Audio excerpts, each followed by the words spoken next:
Thank you for staying with us here on the show. You've joined us in Weconnect. I'm talking here with my guest, Tonia Koloff. She's a professional photographer. Thank you for not going anywhere, for staying there. You were talking about the process of photography. Yes. And I was wondering, how complicated is it to be a good photographer? What does it take, Tonia? It takes a lot to be a good photographer. Patience? It takes a lot of patience. You really need to love what you do. You have to put your heart and soul to it, because you just can't click a picture where there's no connection, no emotions. Art is about soul, and you have to bring out something that touches a person and something that could tell a story rather than just being flat on. Mm-hmm. What about equipment? Does that play a very large part in your success? Yeah, definitely. Good equipment can take you farther away, because we are stuck with less equipment. You can't go anywhere, you can't do much, you're limited to what you can do. But with the right equipment, the right stuff, you feel more confident and you just go all out for it. Right. But Tonia, good equipment, Tonia, is fairly expensive, is it not? It sure is. How does a young person who's setting out actually go about it? Do There you are need a rich daddy? Next question. Okay, yeah, that's first off. But then you have so many ways. People are hiring out stuff now. Lights are hired, cameras are hired, lenses are hired. Everything you need is hired out. So, and all you have to do is just send it to the client. You tell the client, I'm going to use these things. It's going to come up to this much. And you just hire it out from the studios. They have so many studios here that hire out stuff.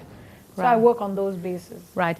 In this age of digital photography, has that made any difference to the creative process? What do you think? Digital photography gets you your shots spot on, because you have so many facilities that cater to your needs right now. And definitely Photoshop is upper hand. I was going to ask. Photoshop is the upper hand, and you can bring out your picture however you want it. You want to bring it out, rather than just going into the dark room and processing pictures. It takes a lot of time. Photoshop cuts time. Digital photography totally cuts time. That wanting to see your picture, however, is lost, because then you'll have to wait. When you click on film, you'll have to wait for your shot, and you'll be so nervous. Yes, but now when you click, you can just see it. It's right in front of you. So you know when you want to take another one or not. You know where you stand. You can improvise. You can do a lot. It gives you so much. Right. Tonia, I was wondering, nowadays there are lots of people who are not quite as good looking in real life as they are when you see the finished product. I mean, I often wonder, is that a little bit of cheating here, and is that permitted? What do you think as a photographer? Your job as a photographer is to make people look good. Yes, exactly. Like mine is to make people sound good. Exactly. So you have to make them look good. Some people come in chubby, make me look thin. Now I can't do that. Right. You can't? You can't? I can do that. But you won't. But yeah, it's a little too much, I think. I'd rather tell them to hit the treadmill or something. Do it for real is what you're saying, right? Then you feel like you worked for it, you earned it. So because of all these tools that are now available to people like yourself with Photoshop, yes, do you think there is less scope for creativity in terms of, the skills of the photographer? So therefore, can anybody who's taking a picture then sit on Photoshop and make me look great and wonderful? Exactly. See, photographers, when an amateur uses Photoshop, it's clearly seen. Really? Yeah, it's clearly seen. Photoshop is complex, but yet so simple. And it takes creativity, it takes talent, it takes technique to learn Photoshop, because your picture depends on that. You need to bring out your best in the picture, so you have to do it well. You have to go step by step.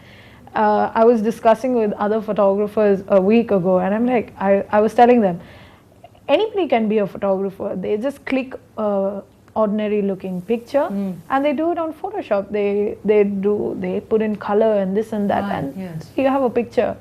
But then it takes a lot to get a good picture, like 1 out of 100 shots. Really? Yeah, it takes a lot, because not everything you see touches you. Not everything you see grabs your eye. Like, whoa, that's a picture. For me, something that stands out totally is a picture. And yes, No, you can't just click a picture, go into Photoshop and make it look good. Right. Your picture has to be at least 98% spot on, and then you do the retouching or just a few touch-ups on Photoshop, and that's how it's done. Right. As a preference, I have often seen it said that the black and white picture is more dramatic, and is that in fact true? Do you think so? You are speaking to a black and white Oops. lover. Sorry then, maybe I should reword that question. No. Is that the case? I love black and white photography. Why?